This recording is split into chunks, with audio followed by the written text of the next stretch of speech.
समंदरी तूफान ने तबाही मचा दी। हौलनाक कुदरती आफत से दर्जनों अफराद लुक़्मा अजल बन गए। अमेरिका की 6 रियासतों में समंदरी तूफान ने खतरनाक तबाही मचा दी। मीडिया रिपोर्ट्स के मुताबिक 223 अफराद तूफान और सैलाब में हलाक हो गए। रिपोर्ट में बताया गया कि अमेरिका की रियासत शुमाली कैरोलिना में सबसे ज्यादा तबाही आई, जिसमें अमवात की तादाद 106 हो चुकी है। बैंकॉक में 72 अमवात, जबकि फ्लोरिडा में भी दर्जनों शहरी भी जान से गए।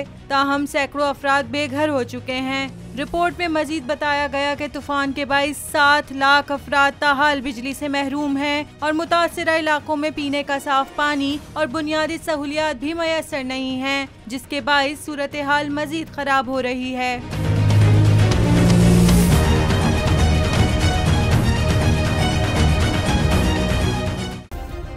सब्सक्राइब करें और बेल दबाएं ताकि कोई खबर रह न जाए।